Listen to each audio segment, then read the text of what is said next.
Yomoni, leader français de la gestion d'épargne en ligne et au coffre.com, achat et revente d'or physique gardé en coffre sécurisé présente Sud Radio, Osez investir, Thomas Binet. Et suite de votre rendez-vous économique, et quels sont les sujets qu'on va aborder ce matin dans Osez investir, mon cher Thomas? Maxime, épargner ou rembourser ses dettes en premier, quelle est la bonne attitude à adopter? Je vais vous donner des éléments de décision dans un instant. Et parler d'argent dans le couple, un sujet sensible, souvent tabou, voire compliqué et même quelquefois explosif. Et pourtant, c'est un mal nécessaire. Pour en parler, nous sommes avec Marie-Laïa Simon qui signe aux éditions Erol un ouvrage clair et très concret sur le sujet. Rien que le titre vous donnera le menu. Ils vécurent heureux et prirent un compte commun. Et Olivier Malteste, notre expert en marché financier qui va nous parler des débats à l'Assemblée sur le budget 2026. Il va nous dire ce qui l'a passionné dans ces débats, affleurés, à peine mouchetés. Éco-réseau Business, le magazine de référence des investisseurs, présente Sud Radio, Osez investir, le conseil de la semaine. Et le conseil de la semaine, mon cher Thomas, je crois que ça concerne beaucoup de gens qui nous écoutent. C'est une question qu'énormément de personnes se posent quand on commence à gagner un tout petit peu d'argent. Est-ce qu'il faut mieux se constituer une épargne ou rembourser ses dettes en priorité? Alors Maxime, c'est un dilemme classique que beaucoup de personnes effectivement se posent. Et la première règle, c'est de regarder le coût de sa dette d'abord. Une dette avec un taux élevé, un crédit conso, une carte de paiement, c'est comme un feu qui brûle votre argent. Dans ce cas, on rembourse le plus vite possible parce que chaque mois qui passe va vous coûter quand même assez cher. Mais en parallèle, je conseille quand même de garder de petits matelas de sécurité, même modestes, juste pour éviter de replonger dans le crédit au moindre imprévu. Donc, je vais pas faire du Emmanuel Macron, mais ça veut dire qu'on peut faire du en même temps sur ce sujet? Eh bien oui, et surtout sur ce sujet. On met un peu de côté pour les coups durs et on concentre le reste de ses dettes les plus chères. Et puis il y a l'autre cas, quand vos dettes sont bon marché. Un prêt immobilier à taux bas, par exemple, là, rembourser par anticipation n'a pas toujours de sens. Dans ce cas, l'épargne peut travailler plus efficacement sur le long terme, surtout avec des placements sécurisés ou des investissements réguliers. Et psychologiquement, ça doit jouer aussi, parce qu'on imagine que certains veulent juste un peu respirer en se débarrassant de leurs dettes.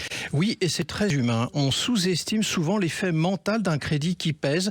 Si rembourser apporte de la tranquillité, c'est un critère quand même à prendre en considération. Mais l'idée clé, Maxime, c'est qu'il n'y a pas une bonne réponse à cette question. On s'adapte à son taux, à sa situation et à son rapport aussi avec l'argent. L'essentiel, c'est d'éviter les dettes coûteuses et de garder assez d'épargne pour ne plus jamais y retourner. Haussmann Executive Search, leader du recrutement sur les métiers de la finance et de l'immobilier, présente Sud Radio, Osez investir, l'invité. Alors là, c'est un sujet plus que sensible, mon cher Thomas. Nous sommes avec Marie-Laïa Simon, autrice d'Ils vécurent heureux et prirent un compte commun, le guide pour gérer ses finances en couple sans trop se faire avoir. C'est aux éditions Erol. Bonjour Marie-Laïa Simon. Alors, je montre à la caméra, pour ceux qui nous suivent sur sudradio.fr ou sur la chaîne YouTube, l'ouvrage que vous venez d'écrire. Moi, ma première question pour vous ce dimanche matin, pourquoi est-ce si difficile encore aujourd'hui de parler d'argent dans un couple? Je croyais que c'était désinhibé maintenant. C'est pas vrai? Pas tant que ça, malheureusement, parce qu'on garde un vrai sujet de tabou quand même, l'argent déjà de base dans notre société. Mais en plus, quand on est en couple, ça rajoute une couche parce qu'il y a énormément de clichés autour de l'argent, notamment sur la peur de se faire piquer son argent ou d'être vénal. Et donc, ça cristallise beaucoup de problématiques et de conflits autour de ces sujets-là. Alors vous expliquez qu'en matière d'argent à deux, l'égalité n'est pas toujours juste. En quoi vous faites la différence d'ailleurs entre l'équité et l'égalité? En quoi l'équité justement est-elle plus pertinente? En fait, faire l'égalité, c'est purement mathématique. On va tout diviser à 50-50. Aujourd'hui, ça a été démontré que quand on partage nos dépenses à 50-50, ça a été démontré qu'on appauvrit en fait le couple et la personne qui a le plus petit revenu, parce que finalement on va avoir tendance à aligner le revenu et les dépenses du couple sur celui qui gagne le plus. Exactement. Ouais. Et finalement on se rend compte que la personne qui gagne moins va avoir du mal à enchaîner et à suivre. Donc c'est pour ça qu'on a tendance à privilégier d'être plutôt équitable et de faire en sorte de dépenser à la hauteur de ses moyens. Alors, vous insistez quand même beaucoup dans votre ouvrage sur le principe de l'autonomie financière. Pourquoi faut-il garder un compte ou une épargne personnelle, même lorsqu'on partage sa vie avec quelqu'un ? Ça, c'est un sujet de liberté. C'est très important d'avoir son propre argent, d'avoir la possibilité de faire ce qu'on veut avec son argent à soi et de choisir quand on veut rester ou partir. C'est très important de garder ça. Alors, soyons très concrets. Du coup, le compte commun, bonne ou mauvaise idée ? C'est une bonne idée, mais il ne faut pas se limiter à un compte commun. C'est très important d'avoir ses comptes personnels et des comptes communs supplémentaires, parce que comme ça nous permet à la fois de dépenser en commun et de financer ce compte commun depuis nos comptes personnels et de garder à la fois son autonomie et sa liberté, mais tout en partageant des dépenses qui sont nécessairement communes. Alors, si on met un compte commun en place, quelles sont les limites ou les erreurs les plus fréquentes que vous avez pu observer sur le sujet ? Alors, la première chose, c'est de virer tous ses salaires sur le compte commun directement. Ça, je pense que c'est une erreur, parce que malheureusement, on va avoir tendance à ce que on limite en fait la notion d'argent personnel, et ça c'est un problème, puisque du coup on n'a plus la notion de liberté dans ce qu'on veut faire et dans nos dépenses. Quand tout est en commun, mécaniquement ça veut dire que toutes les dépenses qu'on fait dessus sont communes. Et le problème de ça, notamment, c'est sur l'épargne, parce que finalement on ne sait pas exactement ce qui est de l'ordre de mon épargne versus ton épargne, et donc on est limité dans les choix, on est obligé de se mettre d'accord constamment. Alors vous décrivez aussi plusieurs modèles de gestion à deux, le tout commun, le proportionnel, les pots thématiques, etc. Comment un couple peut-il identifier le format, le modèle de gestion qui lui correspond le mieux ? Premièrement, c'est d'en parler, et puis ensuite de regarder ensemble ce qui est de l'ordre de leurs valeurs. Moi, ce que j'ai remarqué, j'ai testé toutes les organisations financières en couple, et aucune n'était vraiment satisfaisante, parce qu'elles avaient toutes des limites. Donc on en a parlé, quand on est tout en commun, c'est pas terrible. Le 50-50, ça a été prouvé que c'est un appauvrissement assez clair. Ensuite, ce qu'on voit partout, c'est le prorata, c'est-à-dire de dire qu'on va déplacer et partager les dépenses à la hauteur de nos moyens. Malheureusement, ça, c'est assez insidieux, parce que sur le long terme, on ne se rend pas compte que le plus petit revenu continue de payer des charges communes. Même si elles sont au prorata, elles restent assez élevées, puisqu'elles sont souvent alignées sur le niveau du revenu supérieur. Et donc, on vit souvent au-dessus de ses moyens quand on vit avec quelqu'un qui a un plus haut revenu que nous. On va aussi avoir nos charges personnelles qui sont, elles, les mêmes pour tout le monde, le téléphone, le coiffeur, le transport, etc. Et ensuite, à la fin du mois, malheureusement, une fois qu'on aura dépensé tout ça, il va pas forcément nous rester suffisamment de reste à vivre pour faire commun et avoir des projets personnels ou en couple comme son conjoint. Et c'est là où ça pose problème, parce que finalement, c'est quand on ne sait plus comment faire commun quand on est à deux, et quand on se rend compte qu'au sein du couple, on n'a pas les mêmes capacités et les mêmes pouvoirs à la fin du mois, c'est là où les frustrations peuvent arriver. Alors justement, vous faites aussi dans votre ouvrage un point très clair sur les différents statuts du couple, union libre, pax, mariage. Quelles sont les conséquences méconnues que ça peut avoir sur les finances du couple ? Alors, je ne sais pas si elles sont méconnues, mais en tout cas, ce qui est très clair, c'est qu'on ne va pas s'engager de la même manière, et on ne va pas gérer nos finances de couple si on est en union libre, paxé ou marié, et suivant même notre régime matrimonial. Je vous donne un exemple. Un truc qui est très classique, c'est d'entendre tout ce qui est à toi est à moi, et puis en fait, on se rend compte que le couple est marié en séparation de biens.